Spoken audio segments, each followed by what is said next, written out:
hate tearing down, but I love setting up. Just seeing the whole thing come together. How's You that? set it up all together. Just it comes to like it's your space. You come in here and you set it all up, and you're ready to do your thing, and But tearing down is kind of like you gotta put all these things back together in place the right way.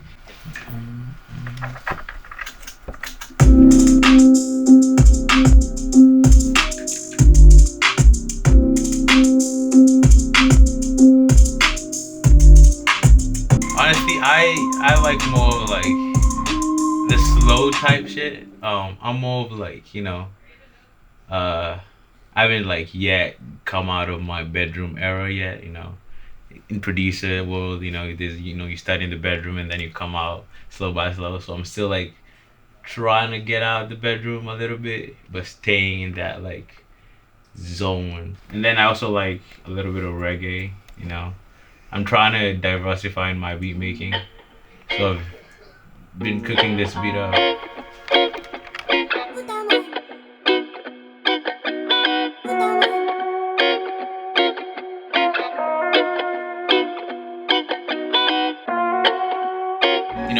In terms of like making beats, R&B, I feel like is easier for me to make. So if I was to like host a gig or like try and show someone how to make a beat, I'd probably show how to make R&B. Because it's in that slow 80 to like 95 BPM, so it works out perfectly if you're like a beginner and trying to like learn things a lot.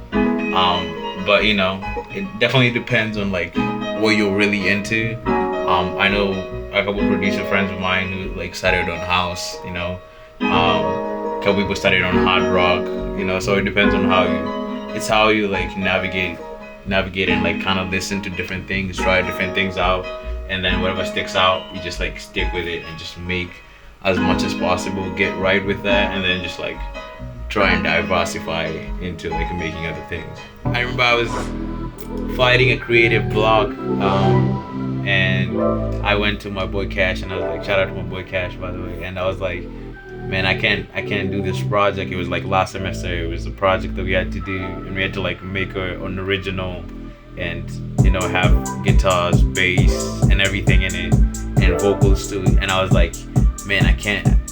I'm finding it hard to be in the studio. But then I made a beat, and I wasn't happy about it. And then I got my boy Cash in there, and he laid the bass, and it changed the whole mood of the song. Like I hated the beat, and then just having that like someone else coming into the beat and being like, so collaboration, like someone coming in and just doing a couple of things on the track, and I was like, now I love the track, and it ended up being a whole huge thing. My Professor Brady loved the project and loved how much like energy it brought around Founders Hall, because everyone was really wanting this song to be showcased. So the end of the night, the end of the day, it's that time, the time that I hate, time to pack up and leave the studio. Gotta leave it much better than you found it, because the next person who uses it has to take care of it as well. The life of a producer, always having headphones in the back. You never know, it might be that time and you're in the flow, and creatively you feel like making a beat, just pull out your laptop and make one. Do you find that sometimes making a beat is like drawing a picture or writing a poem, or is it similar in the way of like creative spark, or it'll just come to you? 100%. The painting of a picture really comes to mind, where it's like you put a beat together, and at first you're just like trying out different sounds. Sometimes you might have a kick that doesn't sound right in that genre. You might have a snare that doesn't sound right in that genre. So you're almost like auditioning different things, almost like you're taking a canvas, and every time you're like trying out a new paint or a new brush. So in music, the parts, the everything that comes together, the kick drum, the vocals, the guitar, the piano, those are all our paint brushes. So you prefer on how you use it. You can use a You can use a hard brush, you can use a soft brush. So, you know, you can use a guitar with, you know, a dry guitar, or you can use a wet guitar which has, you know, reverb on it, and it sounds different, it sounds wider. So making a beat is the whole system, the whole satisfaction of starting with one sound and then building it up into a chorus, a verse, an outro. You know, is almost like painting a brush and painting a picture. So yeah, I'd say creatively it's on the same par. How do you approach creative blocks or roadblocks? What is your approach to that? I go around people who are have that creative spark still. So let's say I'm like down and I can't make a beat personally, but you know, I can help someone else, I can influence something else. I'll hop in Founders Hall, I'll like sit down with, you know, one of my friends, and I'll sit in on them making a beat, and wherever they get a creator's block or wherever they need help, I'll be like, yo, let's do this and let's do that, and easily and slowly my love for it just comes back, and I just find myself just gravitating back in. So I've discovered that, you know, whenever I'm like really low and I feel like I don't want to do music or anything, I just go and be around, you know, people who at the time want to be around music and want to do music, so that I can get that passion back slowly and surely. I feed off of people's energy, so I feel like me being around them and seeing the creative process again makes me fall in love with it again. So that's how I approach my, you know, blockades.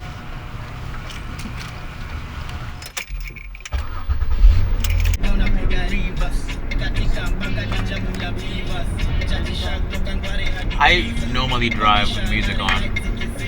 I don't know if that's, you know, everybody thing. Like, I can't get into the rhythm of driving without music on. Not a podcast guy? I don't know. No, you know, I've tried it. I've dabbled in it, you know, a couple of times where I've like put on a song and I'm like, okay, I put it on a podcast, and listen to it. But at the end of the day, I'm like, when I'm driving, I'm like, I don't really want to hear people talk. I want to listen. I want to be in the moment. So for me, songs really put me in that moment where I'm like, okay, I'm driving and I'm enjoying this time, and I'm singing to a song or I'm dancing to a song in a car, and that's like a good drive for me.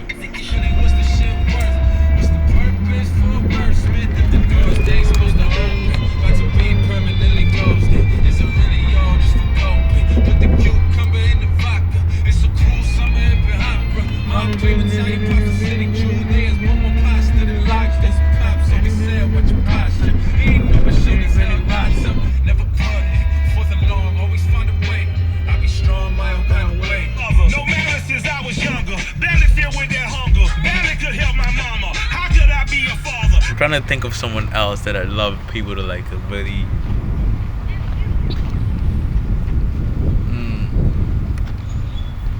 I really can't think of anybody else. I think, yeah, Nikita Kareen and Killer Mike. You definitely listen to both of them. You're definitely gonna get a different flavor, and they're not like upbeat, they're slow in tempo, and when they get fast, it's really hype fast, and it's really good. It's just the perfect tempo you want for like a chill evening, like a nice car ride, you know, type of flavor. You should definitely listen to Killer Mike or Nikita Kareen for sure.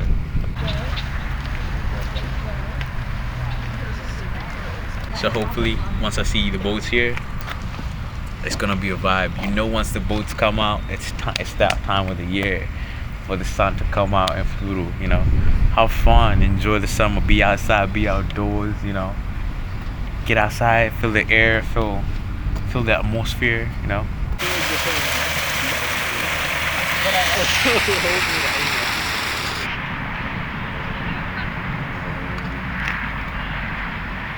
People right now are so much, you know, to themselves, you know, right, left, us against you, and I feel like that's not how it's supposed to be. Politics is, you know, a part of culture, a part of society, and I feel like people should still be friends, regardless of whether, you know, we have differing opinions on a couple of things, you know. I feel like I'm in a good position because I was not born in the United States, so like I'm able to see both sides, and people should always be willing and happy to get to the table and discuss political things.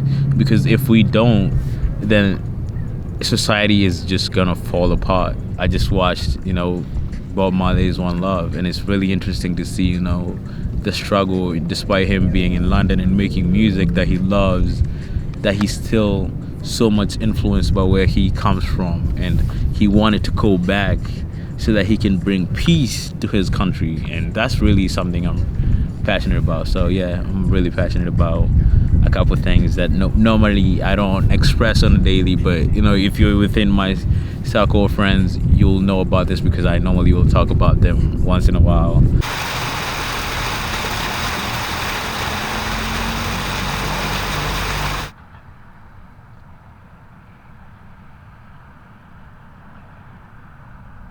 How would you say moving around or your roots impact your sense of fashion and style? Good question. I'm more into like the fashion trends. That's actually something that I also really care about a lot and really pay attention to. I do put a lot of attention into my detail, into my clothing.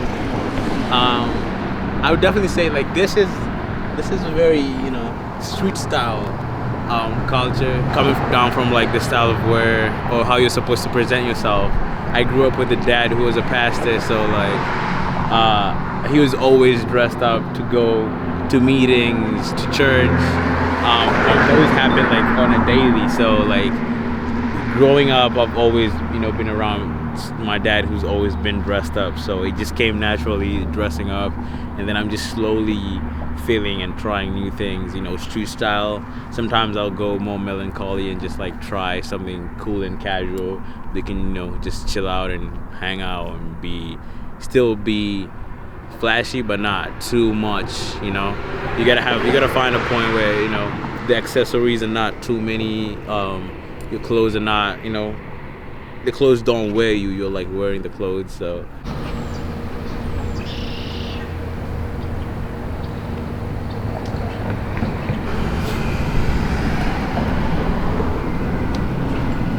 I don't shy away from like listening to any new type of music, because I feel like I'm just adding on to my catalog and just broaden things so that I can add on to maybe I'll hear something that I'll be like, oh okay, I like that, or I'll hear something and I'll be like, I could use that in this specific area. So I'm always really intuitive in getting to like listen to what's coming out a lot. For me, it's not much even about the whole money making process. I'd love to make money, don't get me wrong, but that's like an added benefit. For me, it's more of like music bringing people together, because in history, music, national anthems, this is all music that's inspired by people to bring people together. So I feel like music, in a way, we have certain genres that don't do that, but for the most part, music has always been like a language for people to communicate how they feel and relate to other people. How do you connect or find balance between your faith, your music, and being able to go out and enjoy partying or whatever it may be? It's funny because this question has come up a couple of times. I feel like faith is personal, I believe that you can be a Christian and still have a good time, and it's clearly depicted in the Bible, people having fun, people enjoying. Every time there was a harvest, every time there was a good thing, people would celebrate, and they would celebrate together. The disciples had a Last Supper. They were celebrating it being the Last Supper, God has, Jesus has turned water into wine for people to enjoy a wedding. So like he is encouraging, God is encouraging people coming up with a dad who was a pastor. So to me, faith has always been like the one thing. This is where I'd go to church to make friends. I made most of my friends in church. So for me, really, believing in God is also finding joy in what you love to do. And if you can enjoy doing something and find the purpose that God has put you there for, that's another plus, you know. Do tend to stay. I'm not gonna sit here and be like, oh, I 100% like follow the rules. I don't. You know what I mean? I'm human as well. I do sometimes forsake. Sometimes I'll go for long periods without reading the Bible, but you know, I realize that, and then I go back to it, because the important thing is keeping up that consistency. Like, just like the way people do go to the gyms and like work out to get muscles or like lose weight, it's the same way you should be keeping up with your spiritual connection, because on a daily you grow to learn new things about your spiritual connection. I was born into it, and up to now there's stories that are, you know, that pique my interest, and I want to understand more. I want to know how that story really came to be, you know. So I find my balance in the people that I surround myself with what I surround myself with who I choose to be around with, you know. So yeah, I got the fajitas. They're spicy, I guess. I expect the spiciest one out of the category that I had. They're called El Sali, so I guess we'll see what El Sali has for us. But something I wish I knew before moving. Honestly, you know, I'm glad that I didn't know anything. You know, the learning process of being in a different country, you know, learning a different culture, learning a new language, learning a new way of speaking. Really, it is something to being there and getting to know it and kind of like learning it from the people themselves, you know. I wish I actually knew less of the places, because then there's more sense of adventure and getting to know the place.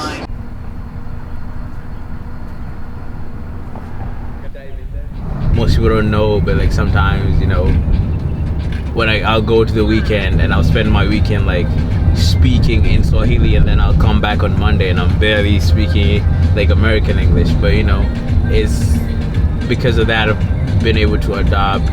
I would say if there's anything that stands above all is community. I've discovered that I can make community despite where I'm at, so it's much easier for me to communicate with people and kind of be like around good energy, I'd say.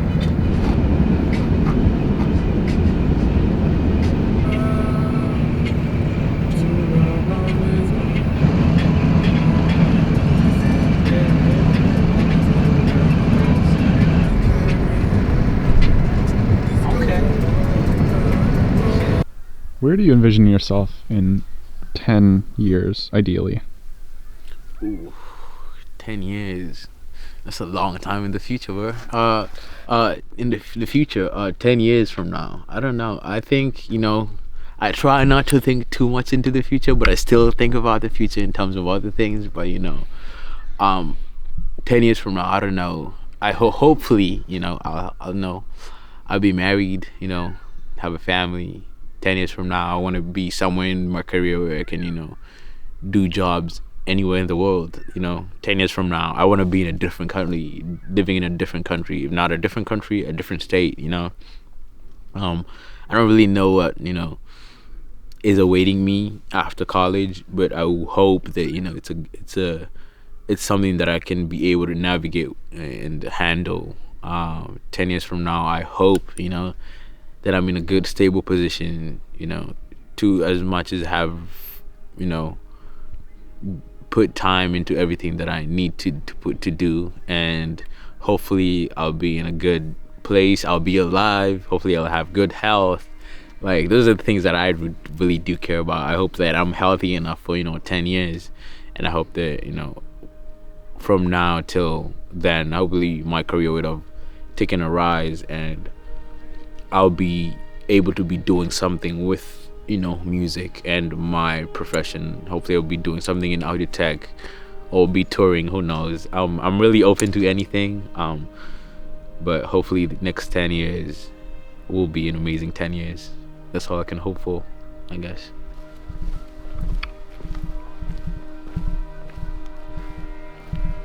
Beautiful as it comes, you know, natural light, the sun is setting. It's a good time to be outside, think, reflect. This is the best hour to reflect, you know, think of where you are and what you want to do next. You know, sometimes I'll find myself, you know, coming out and just being separate and kind of enjoying these type of moments.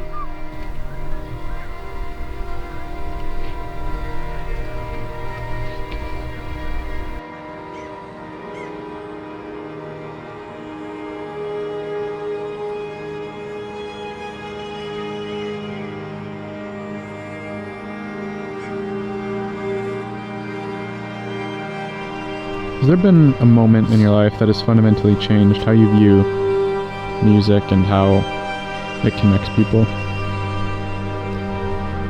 Yeah, you know,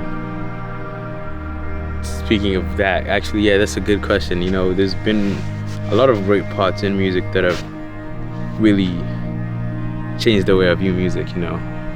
I'm gonna take people back, you know, to like Biggie and Tupac, you know, West versus East, and you saw how like music, as much as it's used to like spread love, can also be used as a way, you know, to like start something.